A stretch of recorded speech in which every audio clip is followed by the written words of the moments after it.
नमस्कार साथियों, स्वागत है आप सभी का हमारे YouTube चैनल इलाहाबाद पाठशाला, जहां पर आज हम डिस्कस करेंगे 13 जनवरी और 14 जनवरी के पेपर में जो आपके क्वेश्चन आए हुए हैं उसमें से इम्पोर्टेंट क्वेश्चन की श्रृंखला, जिसमें से पहला क्वेश्चन है हमारा फर्स्ट क्वेश्चन है, जिसमें कि देखेंगे कि यहाँ पे भी हमने लिख रखा है, सारी चीज़ें लिख करके बताएंगे। 13 जनवरी पाइथन 2024 यानी कि पूछे गए प्रश्नों का हल। ये जो 13 जनवरी और 14 जनवरी को क्वेश्चन आए थे उनमें से कुछ क्वेश्चन पूछे गए, जो इम्पोर्टेंट क्वेश्चन है वो क्वेश्चन यहाँ पर डिस्कस करेंगे। जिसमें से पहला क्वेश्चन बना है आपका TRUNC, ट्रंक फंक्शन। ठीक है ना। ट्रंक फंक्शन को रिटर्न टाइप क्या होता है, ठीक है ना, क्या होता है? तो इसका आंसर सीधा सीधा हो जाएगा, यह इंटीजर टाइप की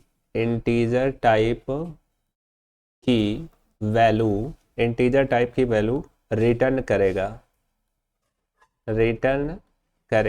जब भी ये फंक्शन होगा, ये फंक्शन कहीं भी लगेगा तो उसमें किस प्रकार की वैल्यू आपके सामने आएगी? तो इंटीजर टाइप की वैल्यू रिटर्न होगी। पहला क्वेश्चन ये। दूसरा क्वेश्चन है लोकल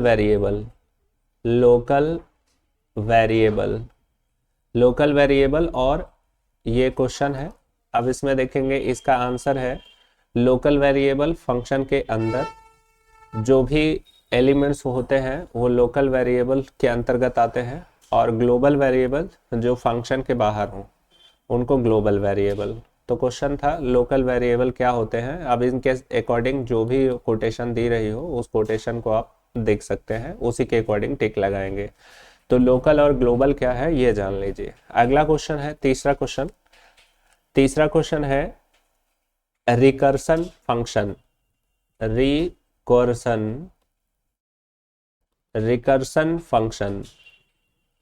रिकर्सन फंक्शन की बात करें तो रिकर्सन फंक्शन जो होता है ये खुद को कॉल करता है। इसका आंसर है यह खुद को कॉल करता है,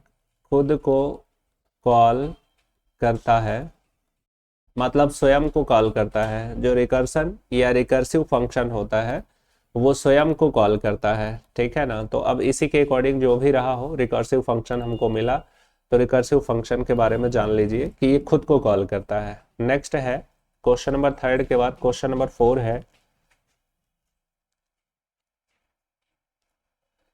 पाइथन में कितने प्रकार के लूप का प्रयोग होता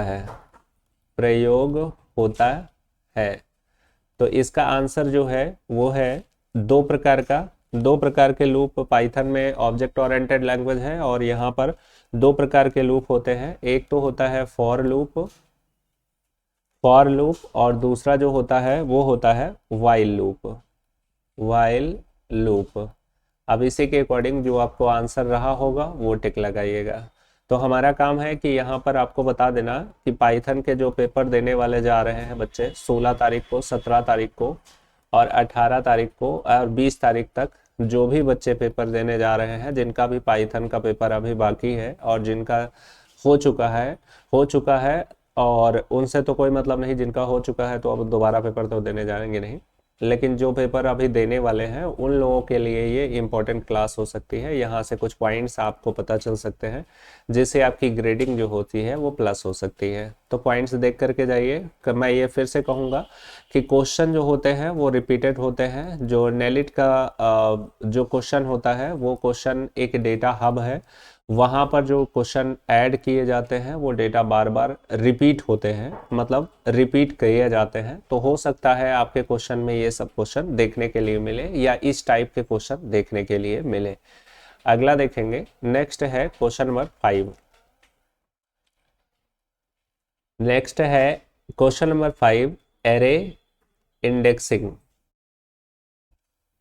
एरे इंडेक्सिंग।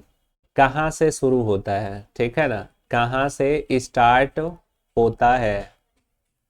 तो एरे इंडेक्सिंग जो होता है, एरे इंडेक्सिंग कहाँ से शुरू होता है? तो इसका सीधा सीधा आंसर है 0 से शुरू होता है, मतलब शून्य से स्टार्ट होता है। अब ऑप्शन में जो रहा होगा उसी के हिसाब से टिक लगाएंगे। तो एरे की इंडेक्सिंग कहाँ से शुरू होती है? तो इंडेक्सिंग 0 से शुरू होती है, ठीक है। ओके, अगर यही पूछे कि माइनस इंडेक्सिंग कहाँ से शुरू होती है, तो माइनस का 1 से शुरू होता है, ये भी आपको पता होना चाहिए। नेक्स्ट है, अगला है क्वेश्चन नंबर 6। क्वेश्चन नंबर 6 है LEGB का फुल फॉर्म LEGB का फुल फॉर्म क्या होता है? तो local enclosing global and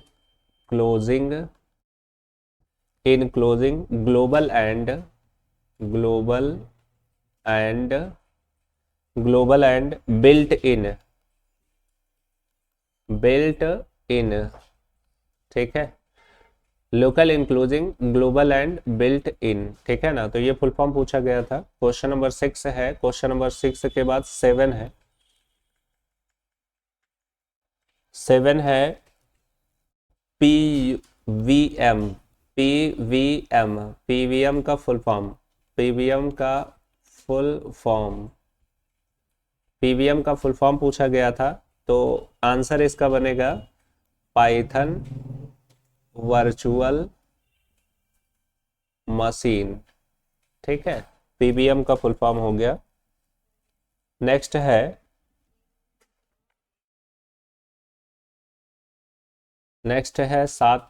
8 number का क्वेश्चन। 8 नंबर का क्वेश्चन कह रहा है इंटीजर वैल्यू को FLOAT फ्लॉट वैल्यू में चेंज करना। कैसे चेंज करेंगे? इंटीजर वैल्यू को फ्लॉट वैल्यू में चेंज करना क्लास में बताया गया है कि किसी भी वैल्यू को कब हम चेंज करते हैं तो उसे क्या कहा जाता है, ठीक है ना। तो चेंज करते हैं तो उसे क्या कहा जाता है? तो जो चेंज करते हैं उसको टाइप कास्टिंग कहा जाता है, ठीक है ना। तो इसका आंसर जो होगा वो हो जाएगा टाइप कास्टिंग। जो टाइप कास्टिंग होता है उसके द्वारा किसी भी इंटीजर को फ्लॉट में कन्वर्ट कर सकते हैं, ठीक है ना। टाइप कास्टिंग जो होता है वो दो प्रकार का होता है। नंबर 1 टाइप कास्ट इम्प्लिसिट और नंबर 2 एक्सप्लिसिट, ठीक है ना। तो 2 होते हैं जिसमें आपका ये सही आंसर टाइप कास्ट हो जाएगा। फिर उसके बाद 8 नंबर के बाद 9 नंबर का क्वेश्चन देखेंगे। 9 नंबर का क्वेश्चन है, आसान सा क्वेश्चन था। पाइथन ऑथर नेम, पाइथन के ऑथर का नाम क्या था? तो यहां पर देखेंगे गुआइडो वान रॉसम, ठीक है ना। ओके, अभी अगर वर्जन की बात करें तो 3.0 वर्जन चल रहा है, ये पूछा नहीं गया, खैर पूछ लीजिए, देख लीजिएगा। क्वेश्चन नंबर 10 के बाद 9 के बाद 10, यहाँ पर बिल्कुल सिंपल सा क्वेश्चन, नमपाई का फुल फॉर्म, ठीक है ना। ये क्वेश्चन 13 को भी आया था और 14 को भी आया था, ठीक है। नेक्स्ट है क्वेश्चन नंबर 11।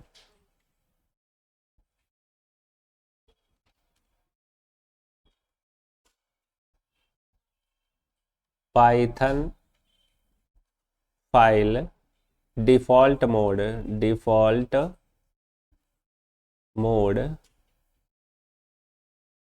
पाइथन फाइल का डिफॉल्ट मोड क्या होता है? तो इसका आंसर क्या बनेगा? आंसर ये बनेगा रीड मोड, जिसको R से डिफाइन किया जाता है, ठीक है। नेक्स्ट है क्वेश्चन नंबर 12, ठीक है। SEEK सीक फंक्शन का प्रयोग क्वेश्चन बहुत इजी थे। सीक फंक्शन का ना ज़्यादा इजी ना मॉडरेट लेवल का क्वेश्चन था, ठीक है ना। रिपीटेड क्वेश्चन है, मैं बार बार बोल रहा हूँ, ठीक है ना। तो सीक फंक्शन का प्रयोग, आंसर बन जाएगा इसका, सीक फंक्शन का प्रयोग इसकी सहायता से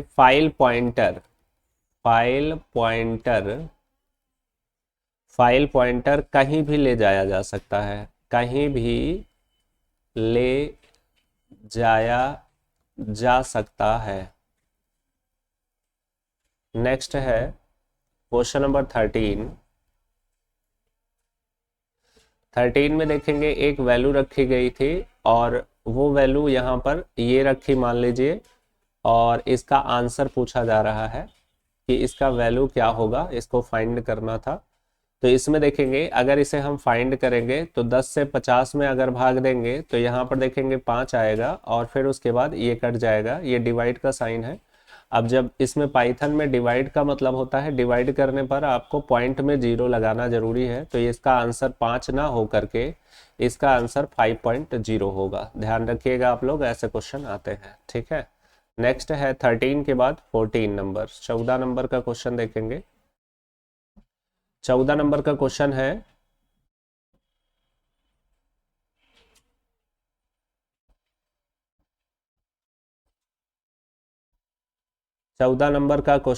प्रिंट 17 मॉडुलस 2, ठीक है, इसको मॉडुलस का साइन बोलते हैं। और फिर यहाँ पर देखेंगे इसका मान क्या होगा, तो इसका आंसर बनेगा, आंसर 2 से डिवाइड करेंगे इसको, ठीक है ना, 2 से डिवाइड करेंगे और फिर उसके बाद जो रिमाइंडर आएगा मतलब जो शेष आएगा वही लिखते हैं। तो 2 अट्ठे 16 हो जाएगा, एक रिमाइंडर बचेगा मतलब एक शेष बचेगा और यही इसका आंसर हो जाएगा। तो आंसर बराबर 1 हो जाएगा, ठीक है। अगला है क्वेश्चन नंबर 15।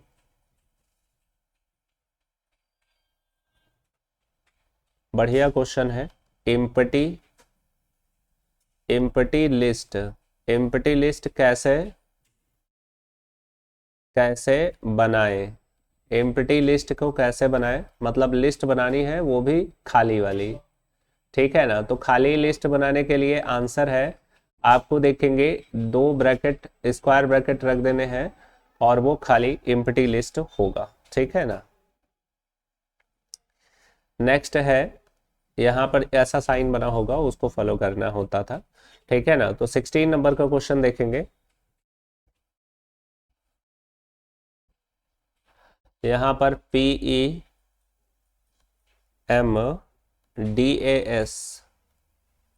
में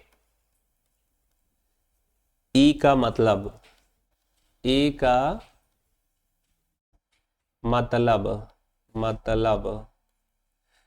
ई मीन्स क्या होगा, ठीक है ना। तो यहाँ पर क्वेश्चन पूछा गया है जिसमें देखेंगे हमको पता होना चाहिए PEMDAS ये एक मेथड है। अब इसमें देखेंगे P बराबर क्या होता है,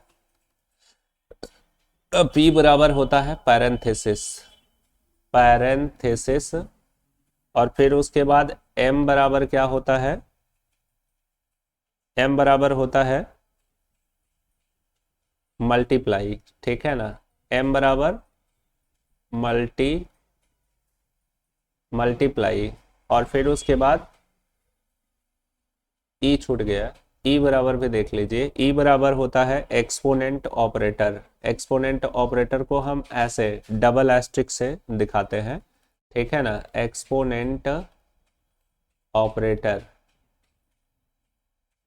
ये एक्सपोनेंट ऑपरेटर है और यही एग्जाम में पूछा गया है। और भी देख लीजिए, शायद में भी आपकी सीरीज में दूसरा हो जाए, ठीक है ना। तो यहाँ पर देखेंगे PEM हो गया, PEM हो गया मतलब E यहाँ होना चाहिए, PEM हो गया DAS। तो D फार क्या होगा, D फार होगा डिवाइड और फिर A फॉर क्या है, A फॉर एडिशन और फिर उसके बाद S फॉर सब्ट्रैक्शन। ठीक है, तो ये है PEMDAS। ठीक है ना। नेक्स्ट है अगला क्वेश्चन, इजी है, 16 नंबर का हो गया। 17 नंबर का क्वेश्चन है ZEROS, इसका फंक्शन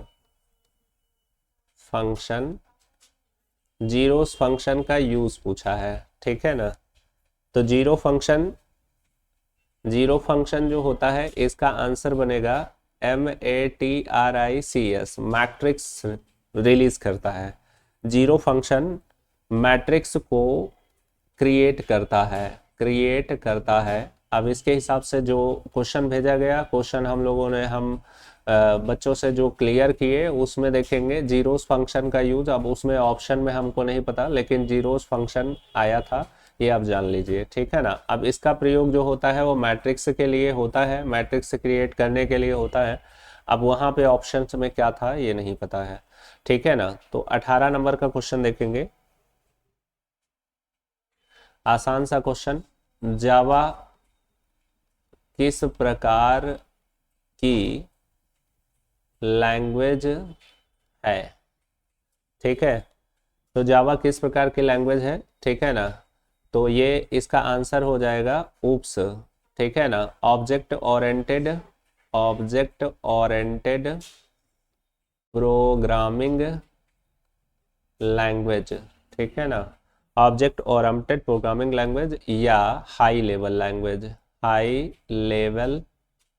लैंग्वेज। अब आपके ऑप्शन में जो रहा हो। ठीक है ना। तो जावा किस प्रकार की लैंग्वेज है ये बता दिया गया। 19 नंबर का क्वेश्चन देखेंगे,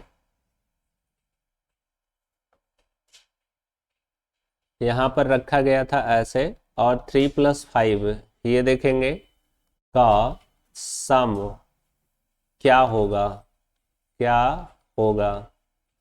अब देखेंगे, यहाँ पर देखेंगे 3+5 यहाँ पर रखा गया है, स्ट्रिंग के अंदर वैल्यू रखी गई है। आप देखेंगे इसका आंसर क्या बनेगा, जैसा है वैसा ही रख जाएगा। ठीक है ना। आंसर में आपका आएगा 4+5, 4+5 सिंगल कोटेशन के अंदर आएगा, क्योंकि यह स्ट्रिंग वैल्यू है। और जब इसमें प्लस आता है या कोई भी साइन आता है तो सेम उसी प्रकार का आंसर मिल जाता है जो रखा होता है। तो बिल्कुल सिंपल सा क्वेश्चन था। अगला देखेंगे, नेक्स्ट है 20।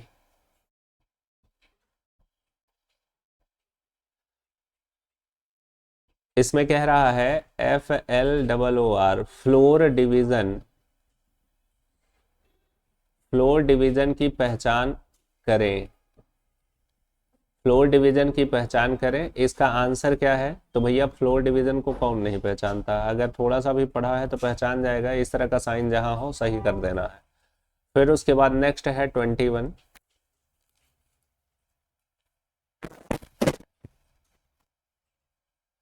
एक एरे में 5 एलिमेंट हैं, तो दूसरे एलिमेंट का इंडेक्स क्या होगा? एक एरे में 5 एलिमेंट है, तो दूसरे एलिमेंट का इंडेक्स क्या होगा? जैसे यहाँ पर देखेंगे राम है, श्याम है, और राजू है, रोहन है, और अजय है। यहाँ पर देखेंगे इस एलिमेंट में इनको रख लिया, और फिर उसके बाद इसकी इंडेक्सिंग क्या हो जाएगी? 0 हो जाएगा, 1 हो जाएगा, और इसका 2 हो जाएगा, इसका इंडेक्सिंग 3 हो जाएगा, इसका इंडेक्सिंग 4 हो जाएगा। अब 5 तो एलिमेंट है, 1 2 3 4 5 एलिमेंट है। अब 5 एलिमेंट हो तो दूसरा एलिमेंट ये है, तो दूसरा एलिमेंट मतलब इंडेक्सिंग नंबर 1। तो करेक्ट आंसर इसका हो जाएगा SHYAM। यहाँ कुछ भी हो सकता है, यहाँ पे ABCD हो सकता है, ABCDE कुछ भी हो सकता है। तो जो होगा उसका आंसर आपको देना है। यहाँ पे मेथड बताया जाता है। क्वेश्चन नंबर 21 के बाद 22। ठीक है ना।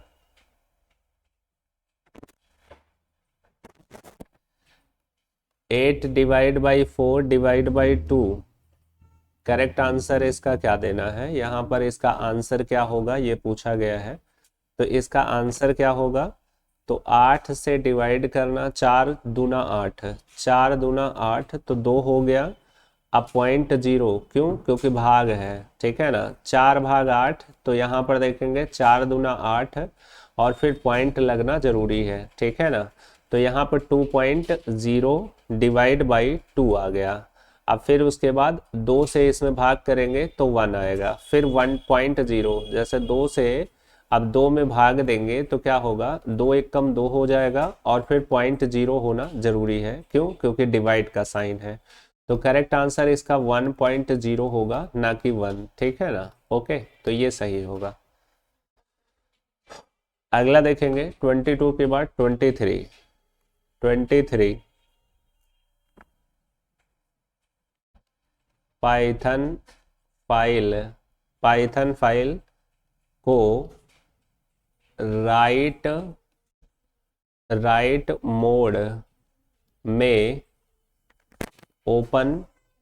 राइट मोड में ओपन किया गया है तो कर्सर कहाँ पर दिखाई देगा या कहाँ पर उपस्थित होगा। तो आंसर होगा, जब कभी भी राइट मोड में अगर हम फाइल को ओपन करेंगे तो कर्सर जो होगा वो हमेशा स्टार्ट में होता है, ठीक है ना। तो स्टार्ट में होता है, ये पॉइंट याद रखिएगा, ठीक है ना। नोट करके कुछ पॉइंट्स और लिख लीजिए, इसी से रिलेटेड अगर क्वेश्चन आए तो उसका भी आंसर दीजिए। यहाँ पर देखेंगे APEND एपेंड, यानी ए मोड में पूछा जाए तो अपेंड फंक्शन में होगा तो कर्सर फाइल के एंड में होगा, ठीक है।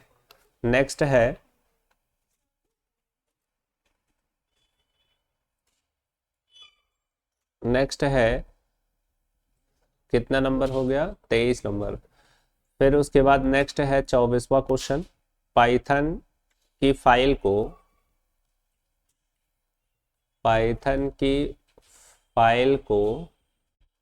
किस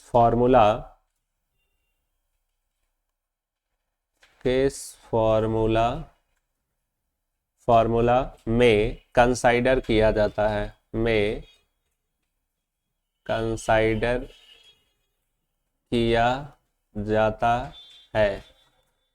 तो आंसर क्या बनेगा, किस में कंसाइडर किया जाता है, तो आंसर इसका बन जाएगा बाइट्स में कंसाइडर किया जाता है, ठीक है ना। Okay, question number 25। Python file को, ऐसा क्वेश्चन पूछा जाता है, देख लीजिएगा, क्वेश्चन लंबा रहता है लेकिन आंसर बहुत आसानी से मिल जाता है, रट करके जाओ। पाइथन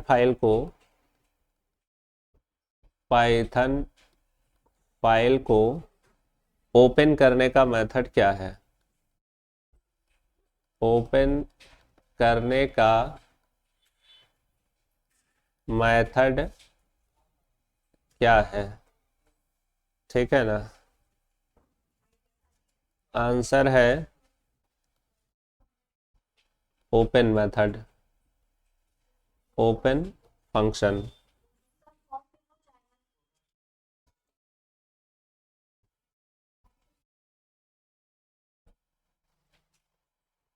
नेक्स्ट है 26।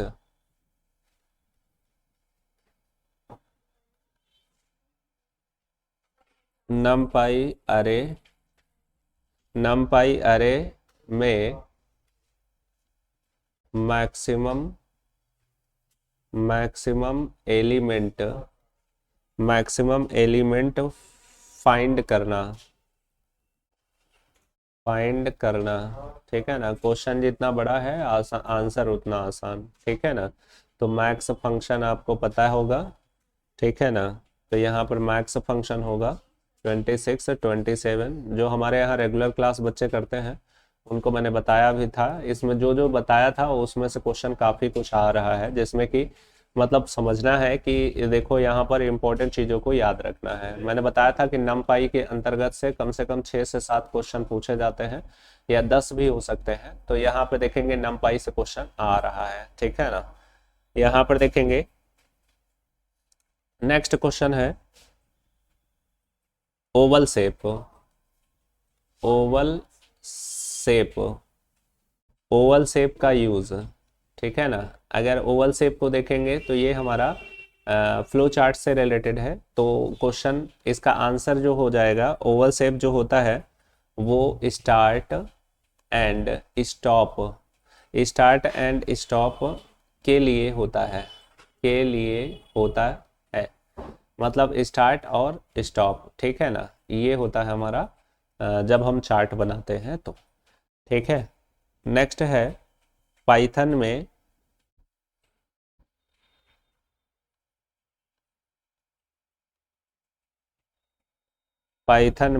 ब्लॉक डिफाइन करने के लिए, ब्लॉक डिफाइन करने के लिए, ब्लॉक डिफाइन करने के लिए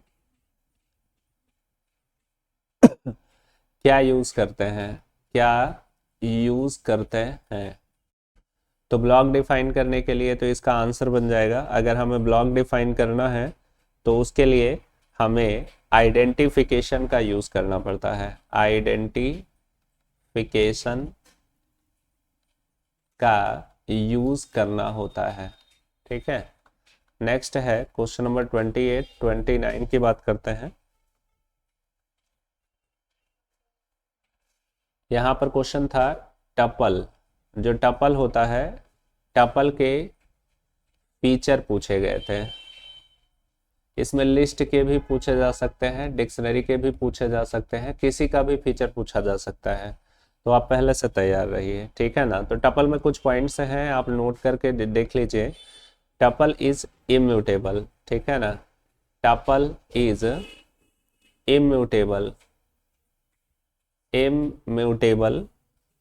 फिर दूसरा पॉइंट है tuple is sequence data type, tuple is sequence data type. फिर tuple element, tuple element, tuple element are enclosed, are enclosed, are enclosed parenthesis bracket, parenthesis brackets, ठीक है ना। तो ये 3 पॉइंट है, अगर दोबारा से क्वेश्चन रिपीट करता है तो ये पॉइंट आपको याद रहेंगे तो आसानी से हो जाएगी, क्वेश्चन में हेल्प हो जाएगा। 30 नंबर का क्वेश्चन देखेंगे, डायमंड शेप का यूज, ठीक है ना, डायमंड शेप का use.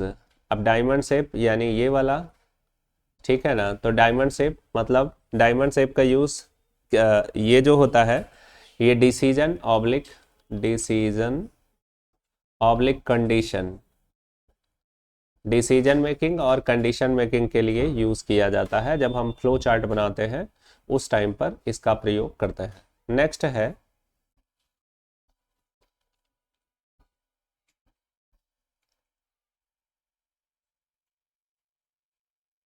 Rectangle shape, rectangle shape, rectangle shape किसको प्रेजेंट करता है, किसको प्रेजेंट करता है। तो आंसर है प्रोसेसिंग, प्रोसेसिंग को, ठीक है ना। तो रेक्टेंगल शेप प्रोसेसिंग को परफॉर्म करता है फ्लो चार्ट में।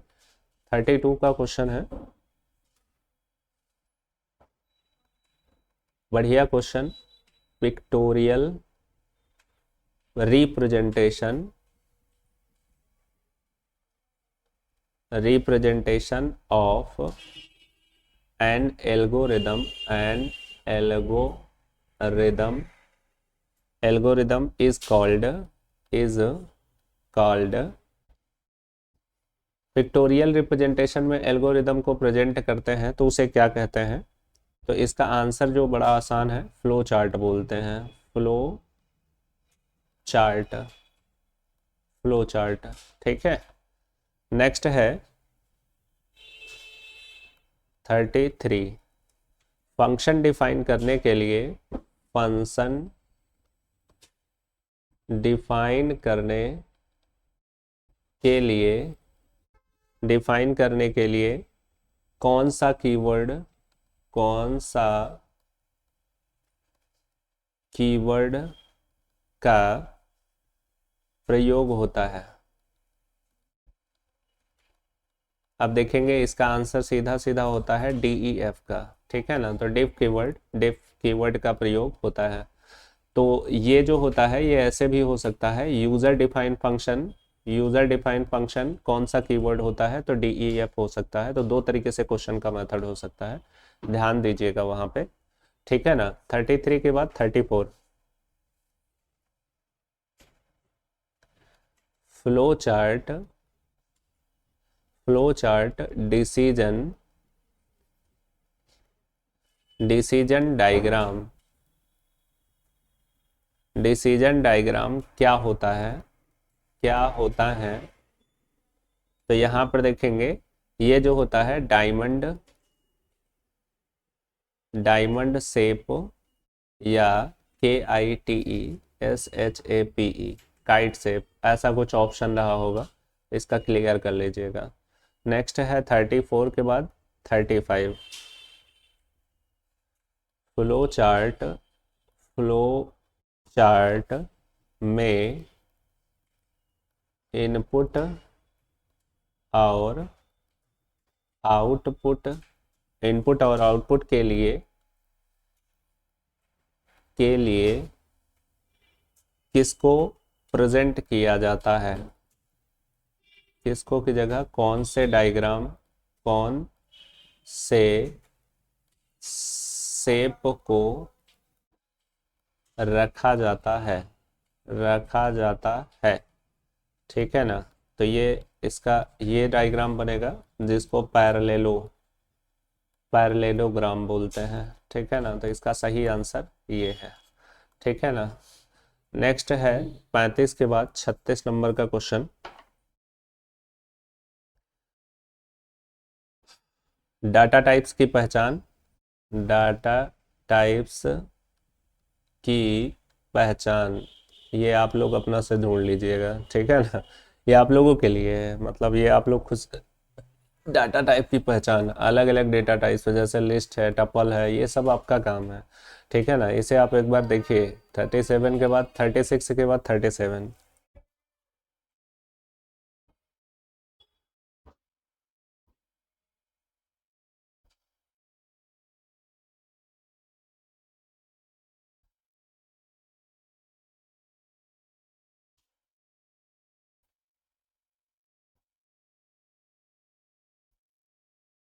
अगला है length, length of identifier, length of identifier ऐसा करके क्वेश्चन था। तो इसका जो आंसर होगा वो होगा लेंथ की कोई, लेंथ की, लेंथ की कोई सीमा नहीं होती, सीमा नहीं होती। ठीक है ना, मतलब कोई बाउंडेशन नहीं होता। फिर क्वेश्चन सिंपल सा 37 के बाद 38 क्वेश्चन, पाइथन का एक्सटेंशन, पाइथन का एक्सटेंशन सबको पता है, आंसर इसका है .py। ठीक है, नेक्स्ट क्वेश्चन है 39, 39 में देखेंगे कोटेशन है, a बराबर 8 रखा गया और फिर उसके बाद b बराबर रखा गया 12 और फिर उसके बाद c बराबर रखा गया, a बराबर 8, b बराबर 12, c बराबर रखा गया एक लिस्ट में, लिस्ट में देखेंगे यहाँ पर रखा गया 4 8 12, 4 8 12 और फिर 16 और फिर उसके बाद यहाँ पर पूछा गया ए इन सी और फिर उसके बाद पूछा गया B B B B not in C. अब इसमें देखेंगे एक नंबर है a बराबर 8 b बराबर 12, तो इसका आंसर जो हो जाएगा वो आंसर ट्रू एंड फॉल्स में निकलेगा, ठीक है ना, ट्रू में और फॉल्स में। तो जो इन होता है वो हमेशा ट्रू एंड फॉल्स, यानी एक लिस्ट दी गई है, ये उसी प्रकार से है कि एक जगह 4 बच्चे खेल रहे हो और बोला गया कि कल्लू वहाँ प्रेजेंट है कि नहीं है, पूछा गया, तो उसके बाद अगर कल्लू प्रेजेंट है तो ठीक है, कल्लू प्रेजेंट नहीं है तो बता दिया गया नहीं है, ठीक है ना, है तो ट्रू आया, नहीं है तो फॉल्स आएगा, ठीक है। वैसा ही है सेम टू सेम यहाँ पर ए इन सी। अब ए की वैल्यू 8 है और सी में है क्या, सी में है तो इसमें 8 है तो इसका आंसर ट्रू हो जाएगा, मतलब पहले का आंसर ट्रू मिल जाएगा और दूसरे पॉइंट का आंसर मिलेगा बी नॉट इन सी, मतलब बी जो है वो सी में नहीं है, यानी कि सी में बी की वैल्यू है 12 है या नहीं है, तो 12 है लेकिन कह रहा नहीं है तो फॉल्स बनेगा, है फिर भी बता रहा है नहीं है, तो ये क्वेश्चन का आंसर कुछ इस प्रकार से मिलेगा। तो ये क्वेश्चन रखा गया है, ठीक है ना। नेक्स्ट क्वेश्चन है, नेक्स्ट क्वेश्चन है, कौन सा क्वेश्चन हो गया 39, 39 के बाद 40, 40 में देखेंगे ट्रंक, ट्रंक 5.6। अब देखेंगे इसमें देखेंगे ऐसा ये क्वेश्चन है, अब इसमें फ्लोटिंग टाइप की वैल्यू इंटीजर नंबर में दिखाता है और यहाँ पर देखेंगे सिर्फ और सिर्फ जो ट्रंक फंक्शन होता है, ट्रंक फंक्शन में ये जो डेसिमल पॉइंट के बाद की जो वैल्यू होती है उस वैल्यू को काउंट नहीं किया जाता, और इसमें जो आंसर आपका बनेगा वो आंसर बनेगा केवल 5। तो ऐसे कोई भी वैल्यू रख करके आपको ट्रंक फंक्शन के अगर पूछा जाए, तो जैसे मान लीजिए हमने रखा 4.4.0, तो आंसर क्या बनेगा, इसका आंसर बनेगा 4। ऐसे ही 8.2 पूछा तो आपको क्या बताना है, यहाँ पर 8 बताना है, ठीक है ना। ओके, तो ट्रंक फंक्शन में दशमलव के बाद की वैल्यू नहीं रखी जाती है, ठीक है ना। आप देखेंगे एग्स और अगला है 41 नंबर, एक्सॉर का साइन, एक्सॉर का चिन्ह बताइए। तो एक्सॉर का साइन जो होता है वो ये होता है एक्स, और एक्सॉर का साइन ये होता है, ठीक है ना। फिर उसके बाद नेक्स्ट है PYTHON पाइथन 3.0 में 3 का प्लेस वैल्यू, 3 का इंडेक्स, 3 का इंडेक्स प्लेस वैल्यू क्या होगा, ठीक है ना। तो यहाँ पर देखेंगे 0 हो गया, यहाँ पर 1 हो गया, यहाँ पर 2 हो गया यहाँ पर 3 हो गया, यहाँ पे 4 हो गया और यहाँ पर 5 हो गया, और खाली जगह 6 हो गया, और फिर उसके बाद इसकी जगह पर 7 हो गया, और फिर ये डॉट की जगह पर 8 हो गया, और फिर उसके बाद ये 9 हो गया। तो यहाँ पर देखेंगे 0 1 2 3 4 5 6 7, तो यहाँ पर पाइथन में 3 का पूछा गया है, तो इसकी प्लेस वैल्यू बराबर निकल करके आंसर के रूप में आएगी 7, ठीक है। अगला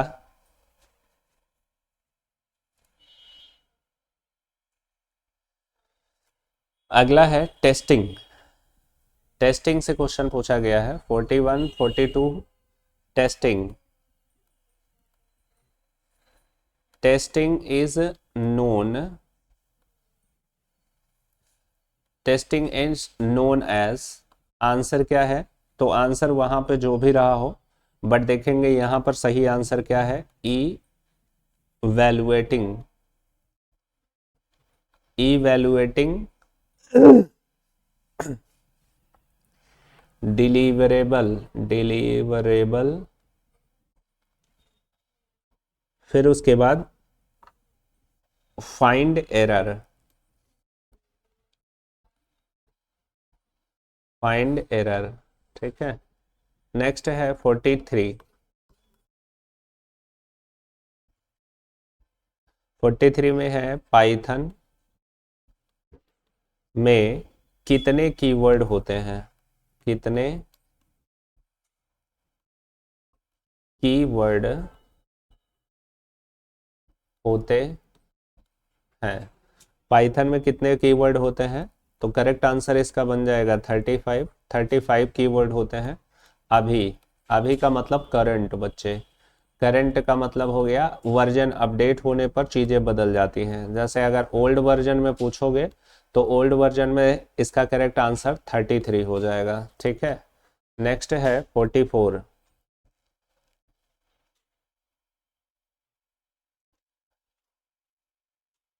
44 यहाँ पर है स्निपेट। ठीक है ना, स्निपेट, स्निपेट में स्निपेट का आउटपुट, स्निपेट का आउटपुट एक कोटेशन है। आउटपुट क्या है? ठीक है, तो यहाँ पर देखेंगे रखा गया है, क्वेश्चन है डे, और डे के अंदर रखा है SUNDAY, संडे, और फिर उसके बाद संडे रखा गया, और फिर कॉमा, और फिर उसके बाद मंडे, मंडे, और फिर उसके बाद ट्यूसडे, ट्यूसडे, और फिर उसके बाद वेडनेसडे,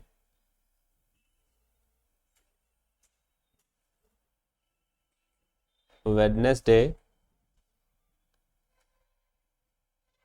और फिर उसके बाद ये क्लोज करा दिया गया, और फिर प्रिंट कर दिया गया।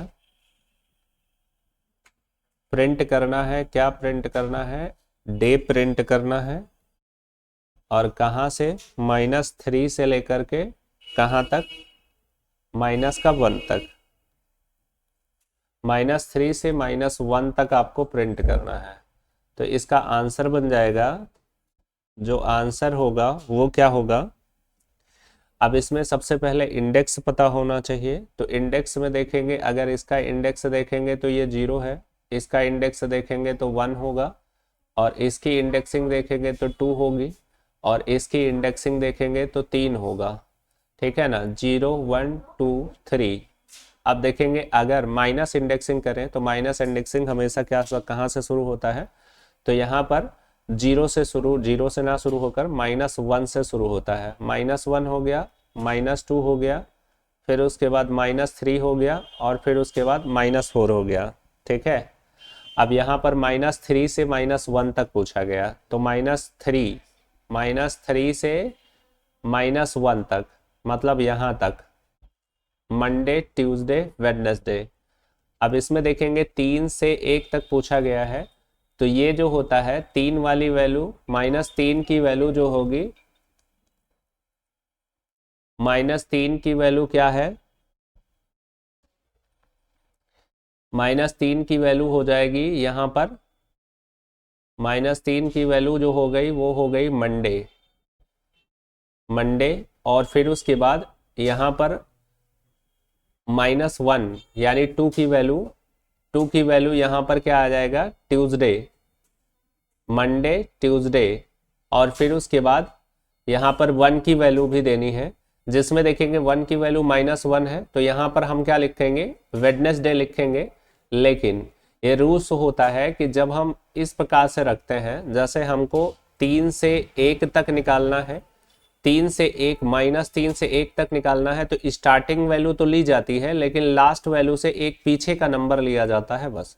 ठीक है ना, लास्ट की वैल्यू नहीं उठाई जाती, लास्ट की वैल्यू जो होती है वो नेगेटिव होती है, लास्ट की वैल्यू नहीं मान्य होती है। तो यहाँ पर देखेंगे 2 ही उठेगा, और इसका करेक्ट आंसर यही बन जाएगा। ठीक है ना, तो यहाँ पर देखेंगे 1 मतलब -2 तक बनेगा, -1 तक नहीं जाएगा। ठीक है ना, रेंज में हमेशा यही होता है।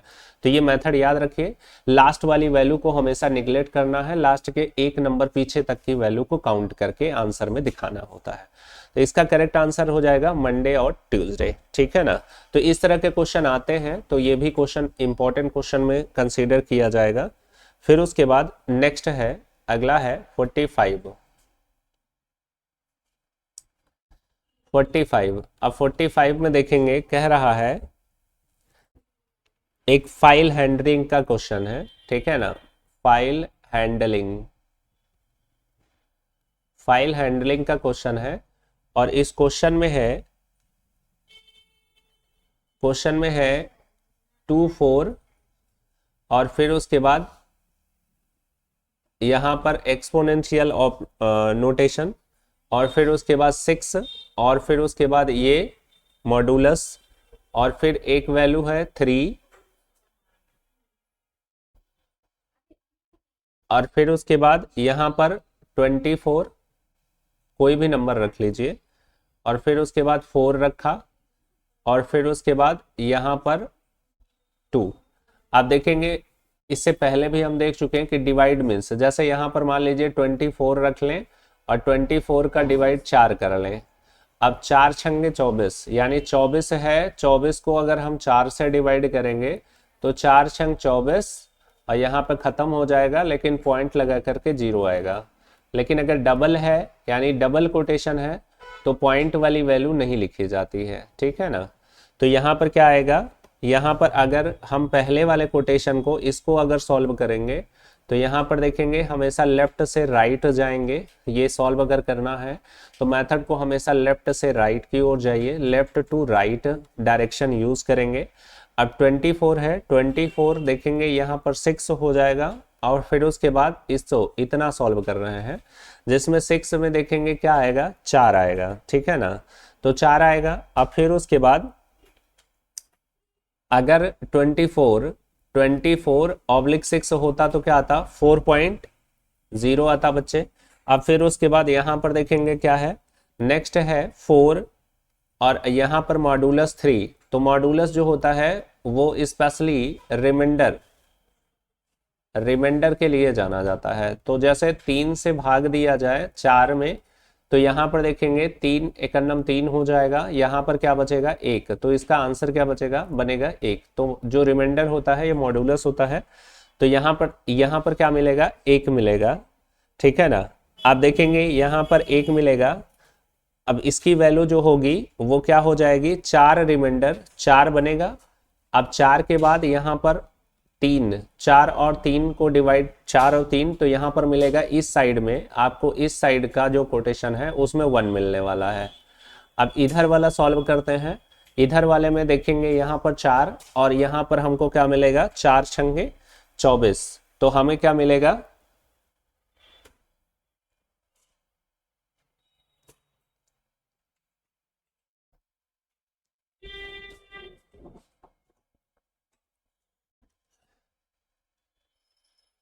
चौबीस है।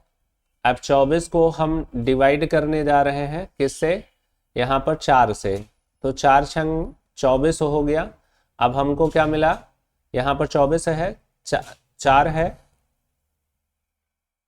4 की जगह 6 ही रख लीजिए या 4 ही रख लीजिए, कोई दिक्कत नहीं है। मेरे हिसाब से 6 ही रख लीजिए, 6 चौको 24 ताकि दोनों में सिमिलर रहे। यहाँ पर देखेंगे 6 से 6 चौको 24 यानी 4 ही यहाँ पर मिल रहा है। अब 4 यहाँ पर मिल रहा है तो 4 यहाँ पर इसका आंसर हमको 4 मिला। अब फिर उसके बाद इसको 2 से फिर करेंगे तो क्या मिलेगा, अब इधर क्या मिलेगा,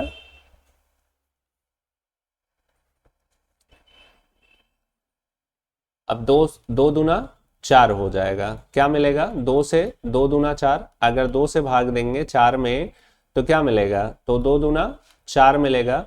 तो यहाँ पर 2 मिलेगा, सीधा सीधा है 2। इधर देखेंगे 2 आया, इधर देखेंगे 1 आया। तो आंसर में जो आपको मिला हो, आंसर में देखेंगे इधर 1 है और इधर 2 है, ठीक है ना। तो ये वैल्यू सही होगी। अब आंसर में जो रहा होगा उस हिसाब से आपको चुनना है। तो इस प्रकार से आप फॉलो करेंगे, ठीक है ना। मतलब सॉल्व करने का मेथड लेफ्ट टू राइट है, ये आपको पता होना चाहिए, ठीक है ना। तो यहाँ पे देखेंगे ये वाला तरीका, ये वाला तरीका, ये 1 नंबर का क्वेश्चन पूछता ही जाता है। रिमाइंडर मतलब ये जो कोटेशन है, इस तरह के क्वेश्चन फाइल हैंडलिंग के क्वेश्चन आते हैं, ठीक है ना। नेक्स्ट है, लास्ट था 45 में देखेंगे 45 क्वेश्चन है। ये पाइथन का क्वेश्चन था जो 13 जनवरी 2024 और फिर उसके बाद 14 जनवरी 2024 में अब तक पूछे जाने वाले क्वेश्चन की श्रृंखला, इन्हें आप देख करके जाएंगे। नेक्स्ट जो है 16 तारीख वाले बच्चे 17, 18, 19 और 20 अब इनको इनको जो है वो इससे हेल्प मिल जाएगा, जिससे कि अगर बच्चों ने अगर पढ़ाई किया हुआ है और फिर उसके बाद इसको देख करके जाते हैं तो काफ़ी कुछ अच्छा कर सकते हैं, जिनकी ग्रेडिंग प्लस हो सकती है। और जिन बच्चों ने क्लास बिल्कुल नहीं किया है, क्लास नहीं किया है, तो वो कम से कम ये होगा कि पासिंग के क्षेत्र में चले जाएंगे, कि कम से कम पास हो जाएंगे। ठीक है ना। तो आज की क्लास में इतना ही रहेगा। Thank you, thank you.